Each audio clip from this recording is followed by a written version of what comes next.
It is a popular belief among society that the measure to a person's financial stability is if they can afford to have their own roof over their head. Real estate is a necessity among humans that ensures the well being of an individual, a family, or even a community.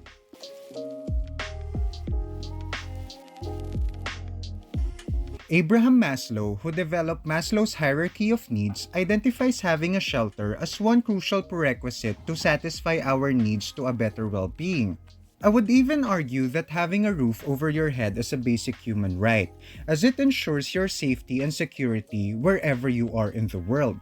But one attribute of human nature is our tendency to commoditize everything with the goal to make money out of it. And real estate is no exception to this, especially under a capitalist society. In fact, commoditizing real estate came to a point where it got so out of hand that it caused a global financial crisis, leading to the breakdown of society on a global scale. People lost jobs, lived in so much uncertainty, and worse, lost homes. But that is a different story to tackle some other time.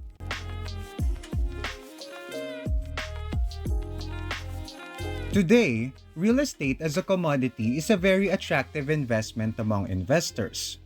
The attraction comes from the fact that real estate increases in monetary value over time, something they would like to call as an appreciating asset.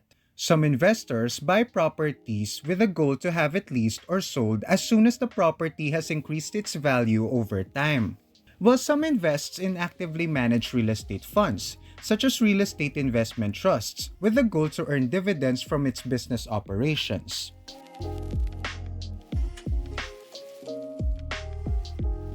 Real estate investment trusts, or simply REITs, are companies that are modeled after mutual funds. The main difference is a REIT owns and manages real estate, instead of stocks, bonds, and other securities which mutual funds are usually involved with. And the well-known company in the world of REITs is Realty Income, the monthly dividend company.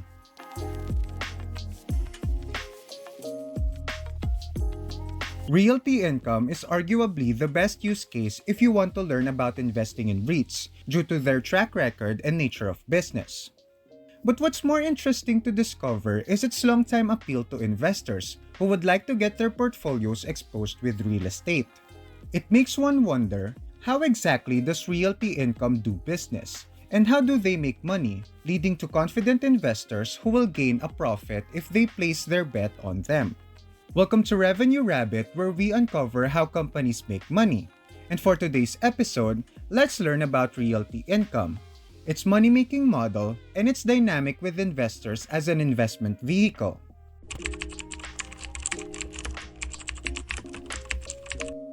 I am a firm believer that the best way to start learning about a company's way of making money is to know a little bit about its history. So join me on a quick history lesson of Realty Income as a company. Realty Income was founded in 1969 by Bill and Joan Clark with a vision to create a platform that gives monthly dividends that increase over time to shareholders. A dividend refers to the distribution of profits by a company to its investors. You see, a company usually needs the help of investors to raise capital to finance its operations. I'll explain more on this later.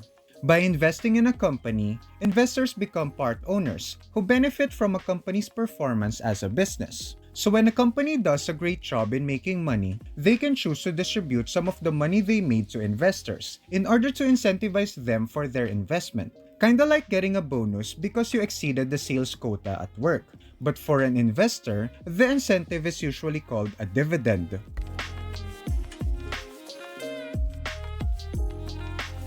A dividend can be distributed in the form of cash or additional stocks, but in the case of Realty Income, their vision is to give out cash dividends to investors on a monthly basis.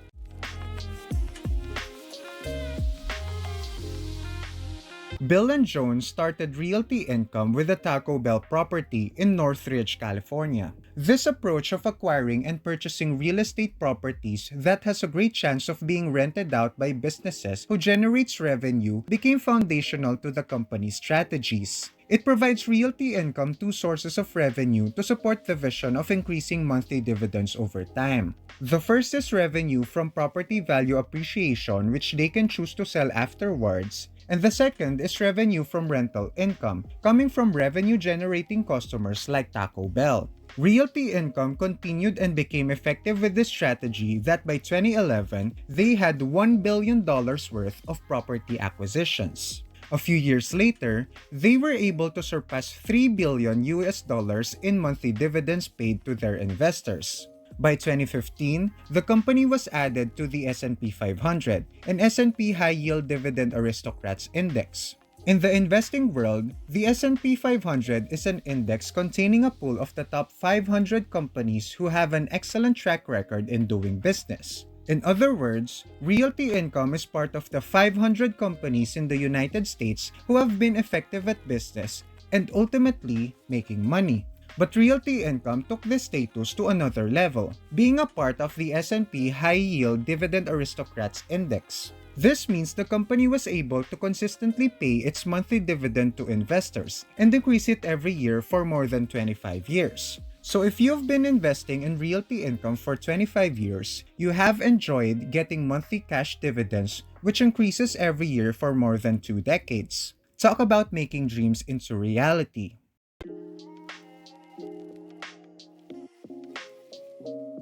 By 2016, the company surpassed $1 billion in annual rental revenue, solidifying Realty Income status as a stable company in the world of real estate investment trusts. One may wonder how Realty Income was able to achieve this status of consistently paying and increasing dividends to its investors. And to answer these questions of consistency and sustainability, it is important to understand the company's money-making model.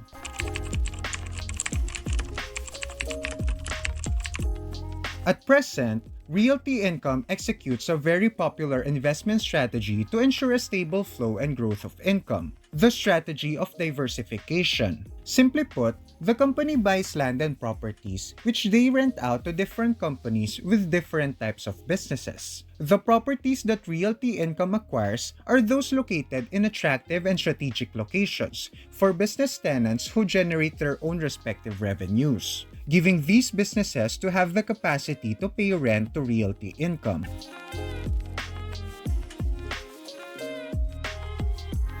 Diversification allows Realty Income to safeguard the rental income it gets from businesses who rent out their land. It applies the famous saying of not putting all your eggs in one basket because it spreads out the risk of all the eggs breaking in case the basket fell down from a building.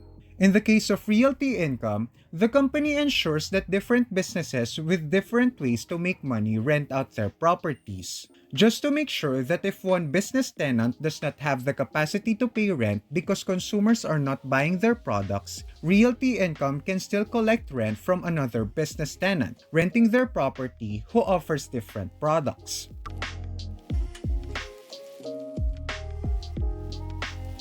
In 2022, Realty Income rents out its properties to more than 40 different business industries ranging from aerospace, consumer electronics, drugstores, financial services, health and fitness, restaurants, and theaters. And one industry does not exceed 10% in their portfolio of tenants. This means an industry like convenience stores only comprise of less than 10% out of all the tenants renting from Realty Income.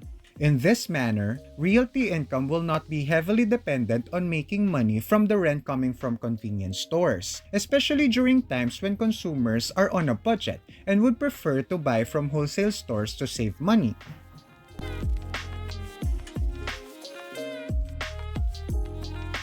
The company takes diversification further by making sure they have properties all around the US, Puerto Rico, the United Kingdom, and Spain. This means that wherever a business wants to locate itself in the US, Puerto Rico, the UK, and Spain, there's a high chance that Realty Income has a property present in their desired location.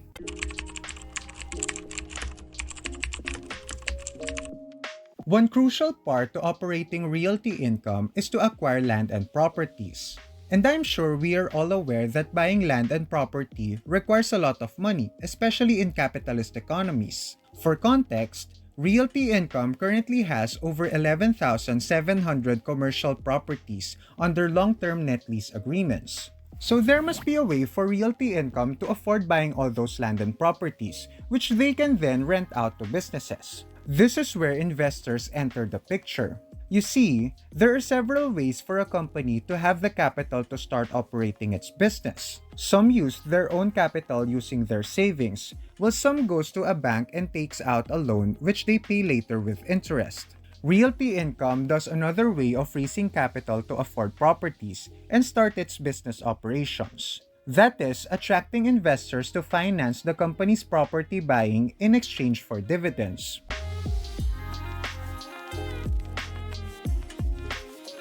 From the company's origins to create a platform that provides monthly dividends that increase over time to shareholders, Realty Income aims to attract someone like Joe, who would like to earn dividends in the stock market by putting his money on a dividend-paying company. The moment Joe places money to a company like Realty Income, they use the invested money to buy a strategically located and more likely expensive property in a place like Texas, so they can rent it out to another business like 7-Eleven, so the company will have rental income.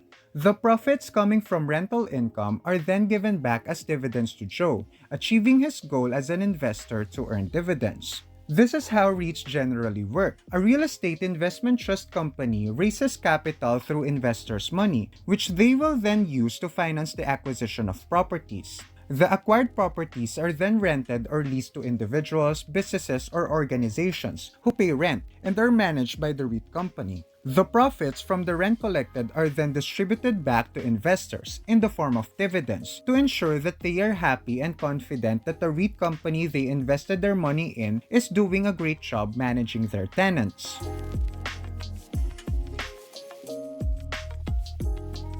Happiness and confidence of investors is a critical factor to the REIT model, especially for investors who invest long-term in a company, because they like to make sure that how a company does business and how it earns money is sustainable for 10 to 20 or even more years. Furthermore, REIT companies are regulated in many countries to safeguard investors and maintain happiness and confidence in their investment. REITs are actually mandated by law to distribute at least 90% of its distributable income back to its shareholders in the form of dividends. So aside from getting and managing tenants down to collecting rent, they are actually required by law to distribute dividends to investors in order to continue operating as a company. Fortunately for Realty Income, the company is one of those who are successful in implementing the REIT model, giving them a strong track record when it comes to investor confidence and the title of a dividend aristocrat in the US stock market.